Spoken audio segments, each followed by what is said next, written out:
Well, welcome. Today I am so happy. I have Cindy Olson with me, and she is the founder of the Natural Health Collaborative. It's an app, and we're going to give you lots of information on that. But I want to get in a bit of a background here with Cindy. First of all, hello, Cindy. Welcome to the Gardening Grandma and Friends. Okay, having a gardening grandma or a gardening great aunt or someone that can actually experientially show you and be with you as you discover is such a gift. So I thank you, Patrice, for all that you do to open up the eyes of children.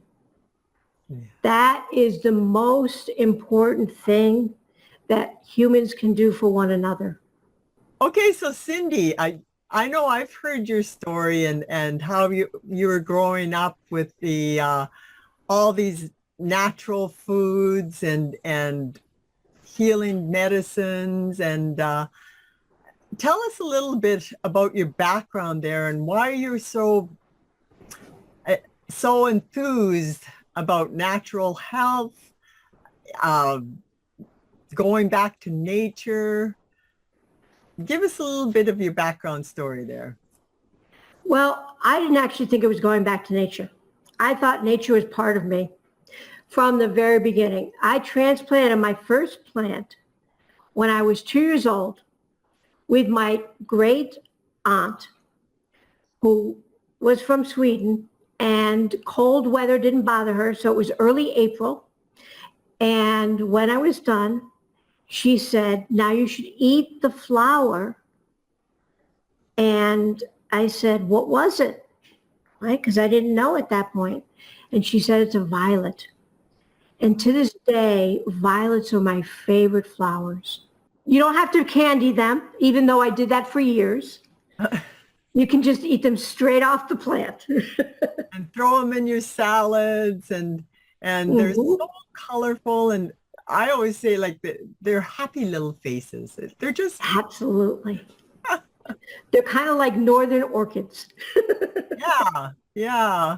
And they're abundant and propagate, and so also, like, with your aunt, with all this knowledge of propagation, and was it your great aunt that had that, like, for healing properties of plants? Right.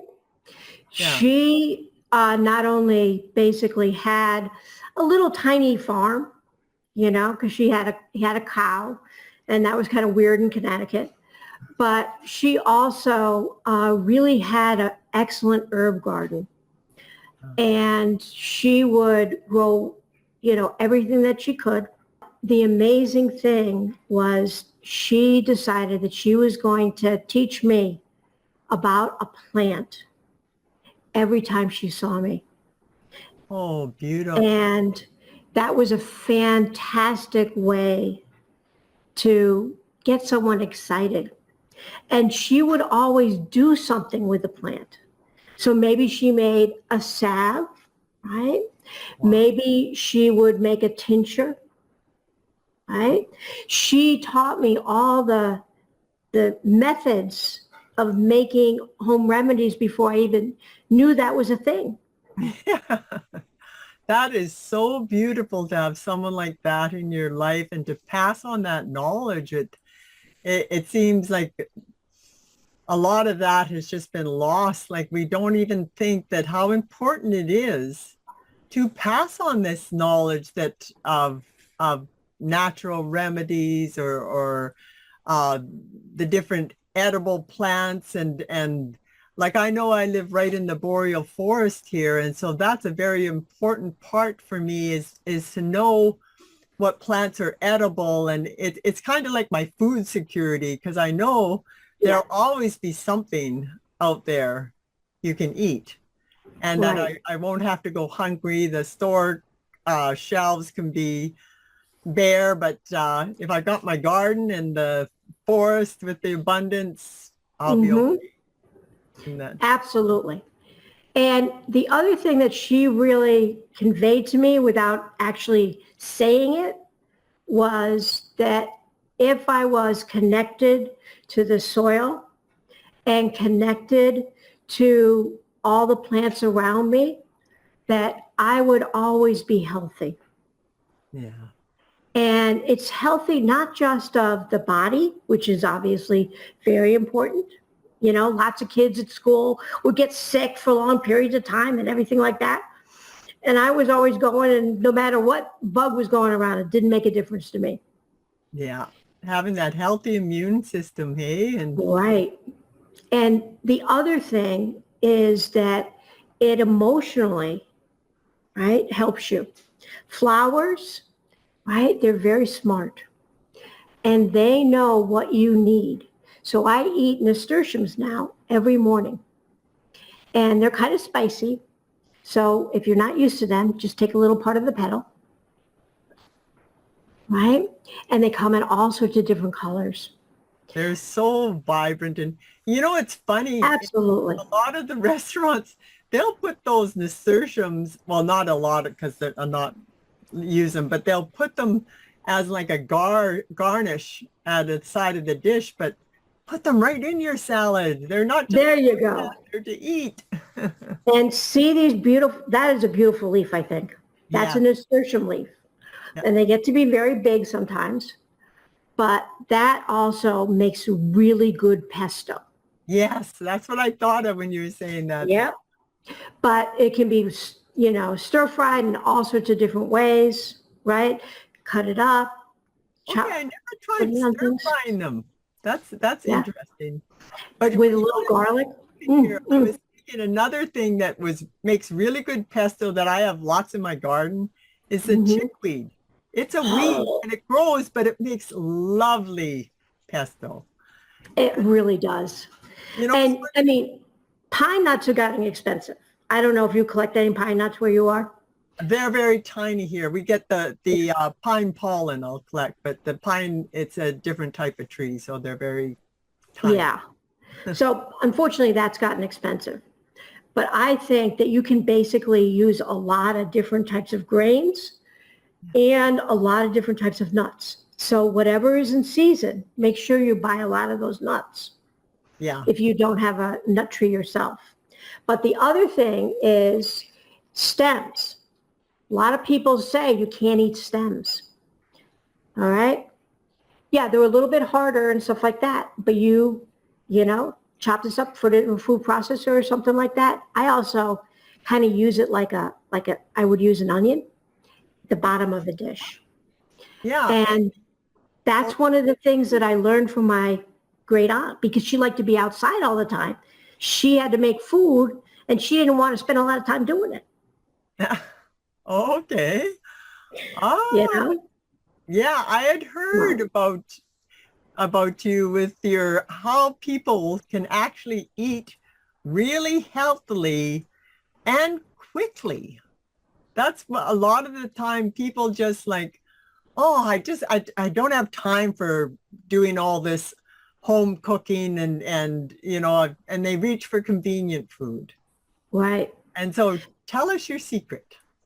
So what's kind of interesting is yeah, I don't want people to eat fast. I want them to eat slowly, but I want them from prep to plate to be a short period of time because we don't really have a lot of attention anymore, right? You know, we want things fast, and that's why people go to ultra processed food, which Yeah, has no nutrition. yeah. Okay. But if you go out and you pick something like a nasturtium or, right, a geranium, right, geranium flowers, right, Oh, these petals, they're delicious. okay, I've never had the geranium. I love growing them because they're so beautiful, but I never Yeah. ate the geranium. You know, what I want to say is you have to learn to identify what you eat, Yes. right? So what's amazing is people, when they get things out of cans or they get things that are frozen, Hmm. they're only using only a few of the things in the world that are possible to eat. Yeah. Very And limited. people are much healthier if if they eat widely, right, from the sea, right, from the forest, think about all the mushrooms that grow in forests, right? And yeah, all the wild herbs in there too, and that it's just an abundance, an abundance. Absolutely. And that's how our ancestors thrived, Yeah. right? They They were, learned how to heal themselves with making remedies, and they passed it down from person to person, generation after generation, and you right? were very fortunate you had someone passing that down. And Right. also like a lot of the people, people when they first came over to the Americas here, they would bring a lot of the plants with them to have in Right. the garden, like the plantain here. Well, the Yeah. dandelion, that was, Dandelion, absolutely. yeah, that came over And with the original settlers. And think about the fact that used to be the lettuce of the Middle Ages yeah, in Europe, right? And so, of course, they're going to bring that. yeah, But the thing is, for the last 70 years, we've been trying to kill dandelions. I know. And that's, Okay, they're wildly successful plants. So they outsmarted us. yeah, they did. Okay, they're still growing, Yeah, but that, you can use their roots. You can use, right, their flowers. You can eat their flowers, not just make dandelion wine, although a lot of people like that. All right. And you can eat their leaves because they are so nutritious. one of the so-called weeds that grows around our property a lot is the stinging nettle. And it wasn't until it was like I befriended it, shall I say, and it was like, man, that's a plant that's really packed with nutrition. I make like the pesto out of that. I've made a smoothie with it, Yeah, makes a and good smoothie. that it gives you an actual energy burst with that. Like it's so high in iron and that, and it just when I made that smoothie, and it just gave me an energy burst. And It's great in the afternoon, okay, you know? Absolutely. So throughout the day, right, especially when people have blood sugar difficulties and such like that, yes, they have a tendency, and I want you to realize that coffee should be used as a medicinal, right? That gets you up, yeah, right? Other types of teas, right?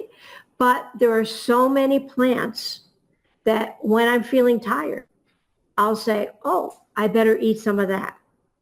okay, So I regulate my body, right? And stay healthy by saying, okay, pay attention. What do I need now? yes, tuning in and listen. What's your body Absolutely. telling? Yeah, and that. And so, like, you have quite, again, your background here.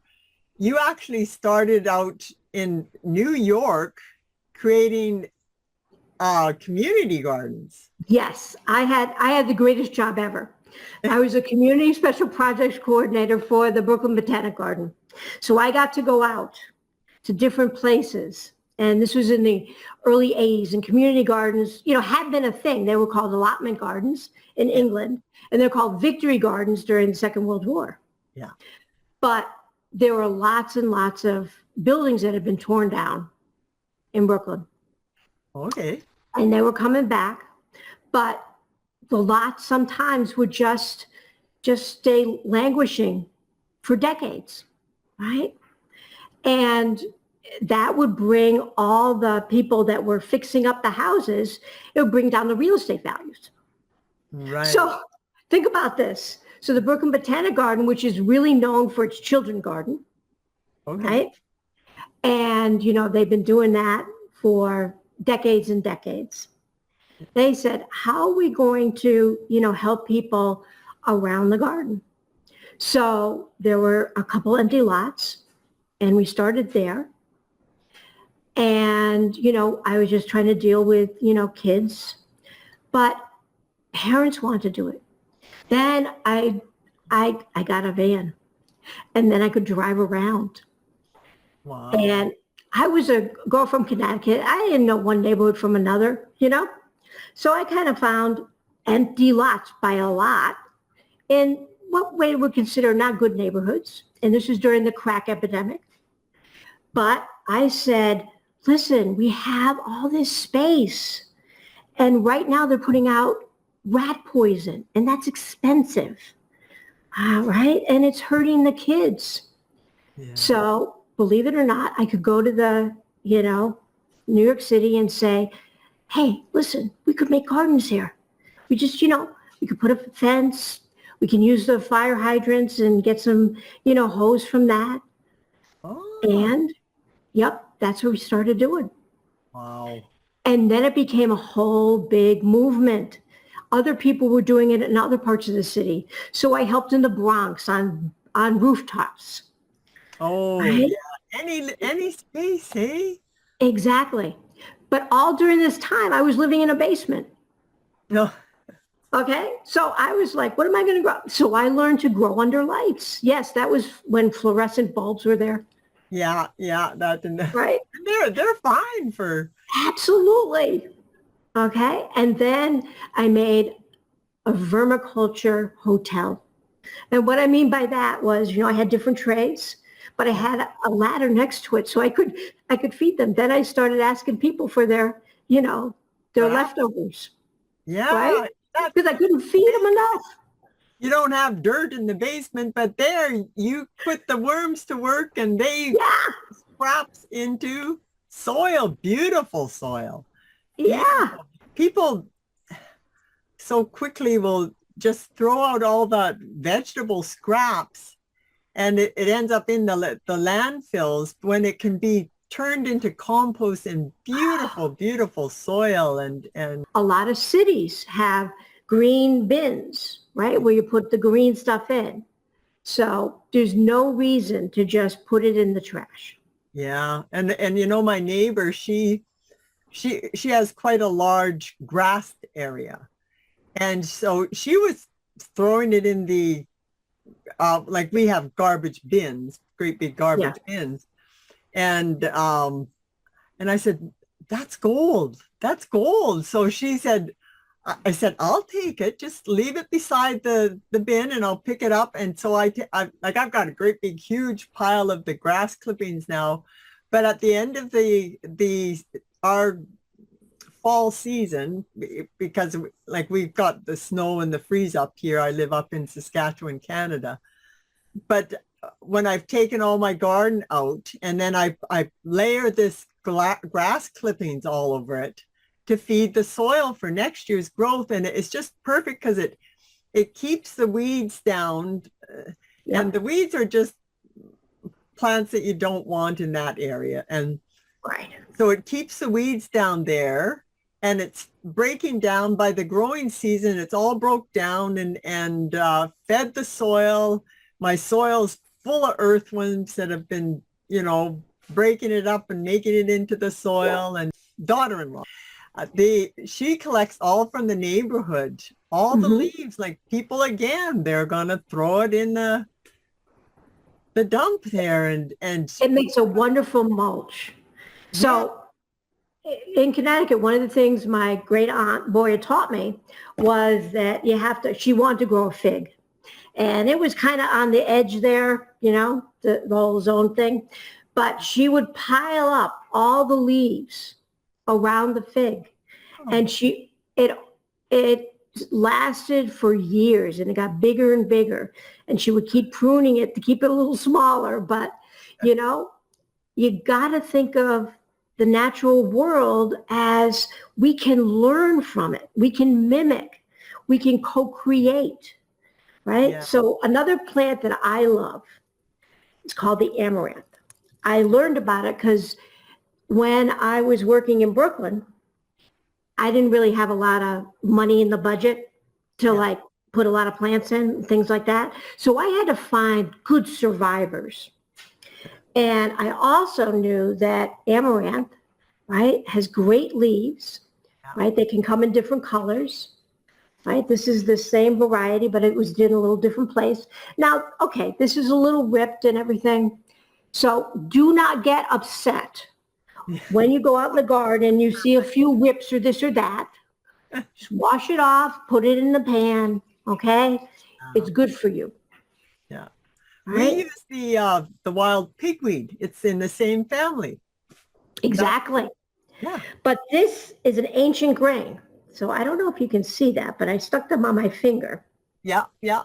They are, amaranth was like a thing, I think about 10 years ago. They would make cereal out of it and things like that. It's kind of like a little bit smaller than quinoa or quinoa, different people pronounce it different ways. So it's one of those ancient grains. And it literally can be very small, right? This was a very small plant, Yeah. right? I picked that out and it had already gone to seed. But I have some that have grown to be 6 foot tall. Yes. And they're beautiful. I love them. Absolutely. Oh, so beautiful. Okay. And there's a lot of different varieties, but these reseed, right? These little seeds, they'll come up and the nasturtium will reseed. So In once warm you put areas, them in, I'll say in warmer areas, yeah, they don't reseed here, but the seeds. So you've got them. well, that's true. Yeah. Yeah. I've given away pounds of nasturtium seeds and I've made so many jars of the green seeds. Okay. This is what they look like, right? Before they turn brown. This makes a caper, Yeah. and they're delicious. So I don't actually have to buy expensive capers anymore. Yeah, I know that's it. It's a much cheaper version than the And I actually like it better. yeah. Yeah. So what is amazing is it's all around us Yeah. and wherever you are. So Patrice, you get to grow different things than I get to grow. But you tune into nature and you learn the different cycles here and what grows well in your area. Like that's one of the tips when people are Yeah. first starting out like gardening. And often, they might try to grow all sorts of weird things, but get to know your climate, what things will grow in your area, and taste some of like go to the farmers market, see what they're growing, and then you can Ask questions. yes, and from any of Okay. the old timers. That's what I loved, picking the brains of the old timers because they got that, that ancient wisdom, and they know like to pick up on, like I always say, like catching windows, and it's like they'll know your area. And it's like, yeah, you'll get a warm spell here, and then there's going to be a little frost. Don't worry about that. You can get those seeds of cold weather plants in. Don't worry about it. And that, it's Absolutely. yeah. But you're Canadian, so you don't know that we have a college system, land grant colleges, and all of them, there's at least one in every state. Sometimes there's more. And they have something called the cooperative extension. Okay. And that is basically where 4-H comes from and everything like that. Yeah. But they were very busy in Brooklyn when I was there. Okay. And what's fantastic is they now know a lot about urban gardening, suburban gardening, and farms, right? They do a lot of research. Yeah. And if you want to find out about preserving your produce in any way, okay, go to your cooperative extension or just Google it. Like the cooperative extension from the University of Pennsylvania is really well known for mushrooms. Why? Because Pennsylvania is one of the biggest producers of mushrooms. Wow. Because they have a lot of caves. And they've been producing mushrooms for generations. So The cooperative extension there knows about that, right? So you have to find out what the particular college, right? Nebraska, for example, really loves canning. Yeah. Okay. I know I've tuned into a lot on the, like you're just doing a search on the web there, and it's a Yeah, lot of those universities. They've got wonderful, wonderful information there. It's absolutely. But information is just information. yeah, I experienced as a child and when I was, working in Brooklyn and other places, right?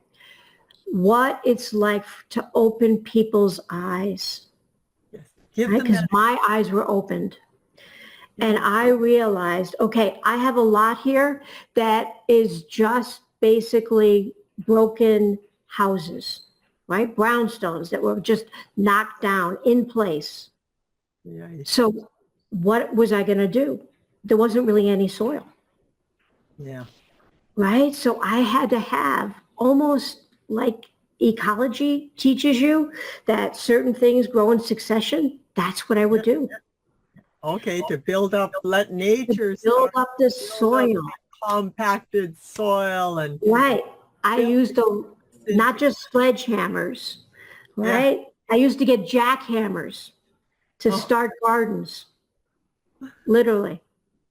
yeah. And what was amazing is I was working with farmers from the South who had been displaced, Okay. right? They came up, but they knew how to grow things, Yeah.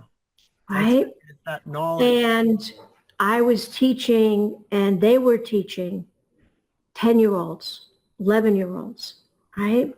Because generations weren't able to take care of themselves.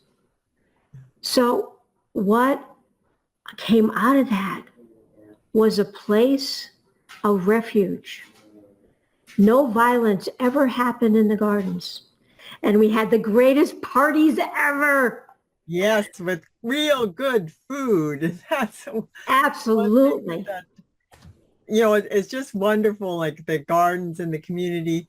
And even like I remember with you at that abundance with the plants and they'll one plant can make thousands of seeds and you would take those seeds and as you say you gave away thousands of nasturtium seeds, but you would Right. also be growing like seedlings and passing that out. Like that's the beauty of nature, that there's that abundance.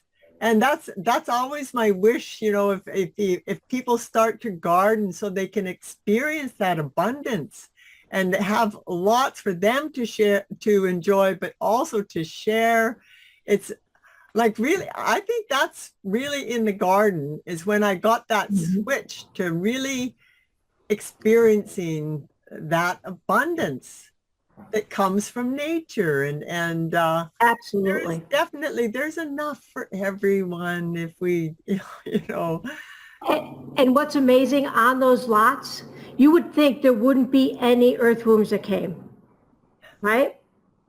But they came, yeah, it's right? amazing. Ladybugs came, Yeah. butterflies came, birds came. They Bees, became oases. yeah. It's amazing. And the thing that really we have to look at now is people are depressed. They're anxious. And when you know there is going to be more than enough, Yeah. right? And just getting out and working in the soil, there's actually scientific studies that say Mhm. you work with your hands in the soil, it helps with the producing serotonin, that happy hormone. And so like, and a lot of people, their garden will be their happy space. And A- Absolutely. I love being out in the gardens and watching things grow and having all that fresh, nutritious foods. And I know, like, I want to switch another area here. I announced at the beginning, like, you're the co-founder of the Natural Health Collaborative. So explain a little bit more about what this is and what you've done in pulling all these different people in that can share their knowledge and wisdom and So I like to research. I like to read scientific papers, and I have for over 40 years, and I do 2 hours of research every single day. But the thing is, I know people don't do that, and they don't want to do that, right? That's kind of like a fun thing for me. But what I've also realized is I knew a lot of seed savers, right? People that were trying to save one kind of seed or another. And I knew a lot of composters. And sometimes they would be municipal composters, right? They were trying to do large scale composting. And I would know other people that would help people with a particular body part, right? Help their heart if they had heart problems, or help them to deal with cancer, all sorts of other things, right? And then I would know chefs and, right, and farmers. But so many times these people didn't talk to each other. And I was like, well, this doesn't make any sense. It's all a continuum. And I would talk to herbalists and they wouldn't talk to people that grew fungi. And so what I'm doing is bringing experts together so they can give people practical, actionable information. Because information is just information. And Google, and especially with AI now, will tell you whatever it wants to. And it may not be right. And it may or may not be right for you. The collaborative is really talking about that issue. The issue that everything is connected. And that's why I call it natural health. I should maybe call it natural health and lifestyle, because we also want people to lower their energy use, right? Yeah. We want them to be more conscious, because once you're conscious, you'll realize that advertising has been telling you that you need things. Yeah. Okay, for over 100 years. But what they're really telling you is not what you need. We need very little. Some sleep, right? We need some clothes, some shelter. We need things to drink. Really simple things, right?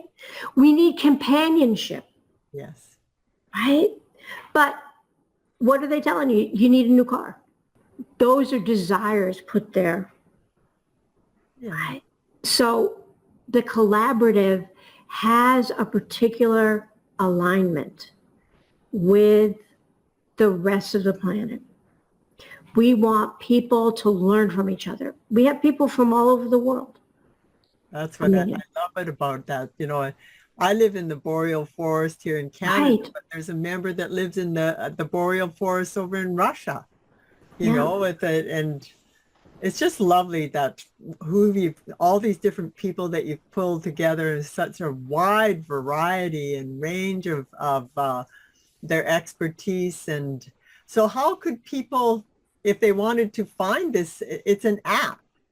Yes. Well, it's also on the web, but the thing is, the app I thought was going to be helpful to people that were 30 and under, because they're always on their phones. Yes. Right? And I think the most important part of the app is that you can ask a particular question and get a particular answer. That you can't really find on the web anywhere. No. Because you have to have someone who has the experiential knowledge. And we have people that help with gut health. We have people with helping people with getting off sugar, right? You're the gardening grandma. You can teach kids lifetime skills. Yes. So we started and we made gardening beds. And then I had to have kids learn how to use tools. So there are so many skills that go into this. Yeah. And what's amazing is you get a sense of satisfaction. Yeah. That can't be duplicated by looking at an app. But the app can give you, hey, why don't you try this? Why don't you check this out? Right? So it's just the beginning. You interact with the app, and then you were saying, like, so it is on the web. There is a web, the Natural Health Collaborative on the web, but they Hmm. could also go like to Google Play, Apple to find the Natural Health Collaborative Right. app there. And also, like if people wanted to reach out to you, how would they? Well, I would just say you can use Gmail, right? Natural Health Collaborative at gmail.com. You Yeah, can send in your questions right there. yeah, And what's exciting is if I don't know the answer, we have lots and lots of other people that'll probably know the answer. yeah. You reach And out we'll and ask you questions probably, right? Because we don't just, say, oh, I'm going to answer it that way. We got to know maybe a little bit more. But you don't know what you don't know, so you don't know the answer, maybe the questions to answer, right? yeah. So what is amazing is also the experts. We get together a lot, don't we? I enjoy that. I love that. And again, it's so from all over the world and such a wide variety and I love how we work together collaboratively. So I would encourage folks to go look that up, the Natural Health Collaborative, or you can reach out to Cindy at the is it Natural Health Natural Health Collaborative? Collaborative at gmail.com. Yeah. And I want to thank you so much for coming here and sharing you're just like a wealth of knowledge, experience, and I so enjoyed that. And I would hope many of the other viewers would. And we'll be seeing you on the Natural Health Collaborative. Fantastic. And do come to our summits. We're going to have a lot of summits coming up Yeah. where we're going to share lots of information. And you'll get to interact with all the different experts from the Natural Health Collaborative. Wonderful. All right. Again, thank you very much. And everybody get out there, connect with nature, however that may be, and find that fresh, nutritious food out of your garden or foraging from the wild.